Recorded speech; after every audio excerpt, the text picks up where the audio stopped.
हो सकता है कि कोई दूसरा ब्रह्मांड हो जो हमारे ब्रह्मांड की एक काली दर्पण छवि की तरह हो, जहां समय विपरीत दिशा में बहता हो। यह उलटा हुआ ब्रह्मांड डार्क मैटर का स्रोत भी हो सकता है, अदृश्य पदार्थ जो हमारे ब्रह्मांड में हर जगह मौजूद है।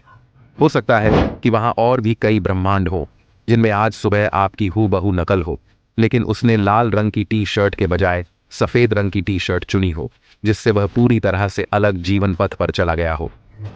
लेकिन चलिए इस मायावी डार्क मैटर से शुरू करते हैं। यह ब्रह्मांड के अधिकांश द्रव्यमान का निर्माण करता है, फिर भी हमें यकीन नहीं है कि यह वास्तव में क्या करता है या यह कहां से आता है। ऐसा इसलिए है क्योंकि यह सामान्य पदार्थ की तरह काम नहीं करता है। हम इसे देख या महसूस नहीं कर सकते। हम बस यह जानते हैं कि यह वहां है क्योंकि यह गुरुत्वाकर्षण को कैसे मोड़ता है। हालांकि सामान्य पदार्थ और डार्क मैटर बहुत अलग हैं, लेकिन वे संतुलन में मौजूद प्रतीत होते हैं। कुछ वैज्ञानिकों को लगता है कि यह किसी तरह से जुड़ा हुआ होना चाहिए। एक नया सिद्धांत बताता है कि नियमित पदार्थ जिस तरह से गति करता है, डार्क मैटर की दुनिया में उसका एक दर्पण संस्करण भी होता है, जैसे कि दो दुनियाओं को जोड़ने वाला एक पुल।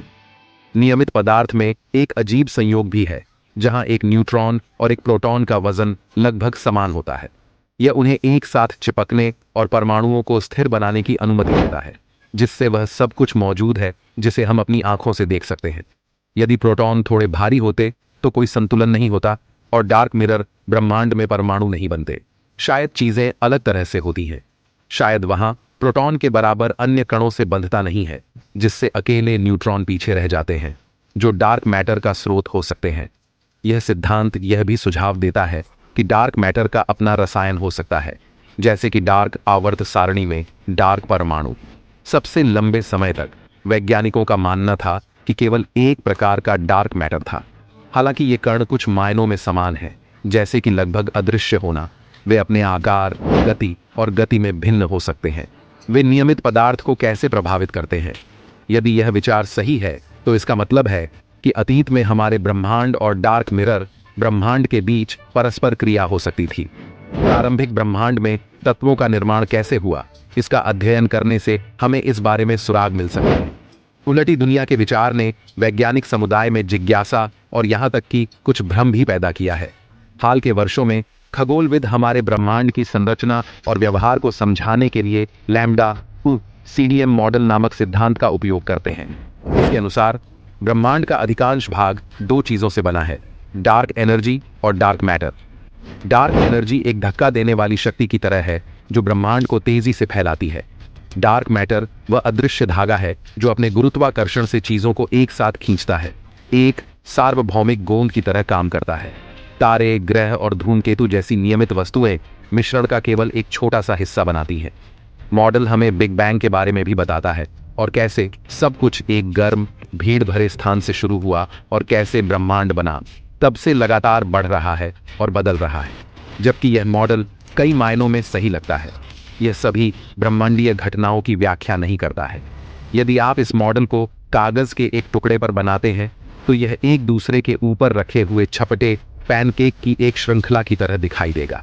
प्रत्येक पैनकेक एक निश्चित समय पर ब्रह्मांड के प्रतिपादन का प्रतिनिधित्व करता है।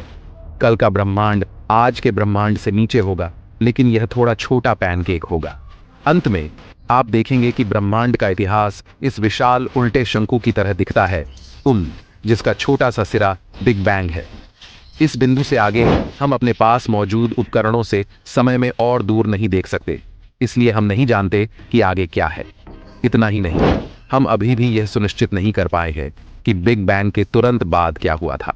लेकिन अगर हम बस गणित लागू करते हैं तो ब्रह्मांड इस ऐतिहासिक टिपिंग पॉइंट से आगे जा सकता है, जिसका मतलब यह हो सकता है कि यह उलटा जा सकता है, जिससे एक समान दर्पण शंकु बन सकता है जहां समय पीछे की ओर बहेगा। कम से कम हमारे दृष्टिकोण में यह वैकल्पिक विचार न केवल ब्रह्मांडीय उत्पत्ति की हमारी समझ को चुनौती देता है, बल्कि भौतिकी में मौलिक सिद्धांतों के बारे में भी सवाल उठाता है। एक प्रतिबिंबित ब्रह्मांड के बारे में सभी उत्साह अंटार्कटिका में तैनात एक वैज्ञानिक उपकरण अनीता और उसकी खोजों से भी आया था। इस उपकरण ने अंटार्कटिक की आंखों के नीचे से कुछ अजीब उच्च ऊर्जा कणों को फटते हुए देखा। इन कणों के साथ समस्या यह है कि वे भौतिकी के नियमों के अनुसार व्यवहार नहीं करते। वैज्ञानिकों का मानना है कि उनमें एक प्रकार की ब्रह्मांडीय किरणें होती हैं, वे अंतरिक्ष से, पृथ्वी के माध्यम से और फिर वापस बाहर आती है। लेकिन जिन कणों के बारे में हम पहले से जानते हैं, उन्हें ऐसा व्यवहार नहीं करना चाहिए। ऐसा इसलिए है क्योंकि उच्च ऊर्जा वाले कण आमतौर पर पृथ्वी के अंदर किसी चीज से टकराते हैं और दूसरी तरफ से बाहर नहीं आते हैं जैसे ये करते हैं। ऐसा लगता है कि वे आगे और पीछे दोनों तरह से काम कर रहे हैं। अभी तक प्रतिबिंबित ब्रह्मांड का कोई ठोस सबूत नहीं है। ये कण बस ऐसे हो सकते हैं जिन्हें हमने पहले नहीं खोजा है, और वैज्ञानिकों को उनका बारीकी से अध्ययन करने की जरूरत है ताकि वे इस तरह से व्यवहार क्यों कर रहे हैं इसका एक निश्चित उत्तर मिल सके। 4 साल के बच्चों की तरह। लेकिन क्या होगा अगर सिर्फ एक ही ब्रह्मांड ना हो बल्कि कई और हो?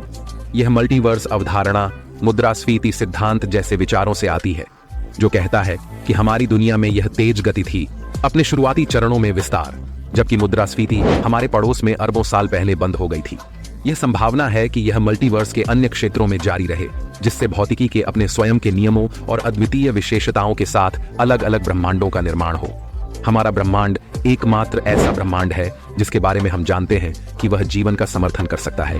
हमारे पास स्थिर तारे हैं जो गर्मी और ऊष्मा प्रदान कर सकते हैं, उदाहरण के लिए जो जीवों के घूमने फिरने के लिए महत्वपूर्ण है। हमारे पास कार्बन और हाइड्रोजन जैसे तत्वों की भी प्रचुरता है जिनकी हमें अस्तित्व में रहने के लिए आवश्यकता है। मल्टीवर्स परिकल्पना इस बात की व्याख्या करती है कि हमारा ब्रह्मांड जीवन के अनुकूल ऐसी परिस्थितियां को प्रदर्शित करता है। यह समझा सकता है कि वहां अनगिनत अन्य ब्रह्मांड हैं जिनमें अलग अलग परिस्थितियां हैं, जिससे उनमें से कम एक में जीवन का अस्तित्व कम संभावना वाला है। मल्टीवर्स सिद्धांत का एक आकर्षक निहितार्थ डोपेलगैंगर्स का विचार है। ये समानांतर ब्रह्मांडों में मौजूद व्यक्तियों की सटीक प्रतियां हैं। यह धारणा बताती है कि मल्टीवर्स के विशाल विस्तार में ऐसे अनंत परिदृश्य हो सकते हैं जहां हमारे जैसे ही संस्करण एक ही समय में समान घटनाओं का अनुभव कर रहे हों। इससे पहले कि हम अलग अलग ब्रह्मांडों की यात्रा शुरू करें, हमें अपने ब्रह्मांड को समझने की आवश्यकता हो सकती है। उदाहरण के लिए, हमसे बहुत दूर एक आकाश गंगा है जिसमें शायद कोई डार्क मैटर ना हो।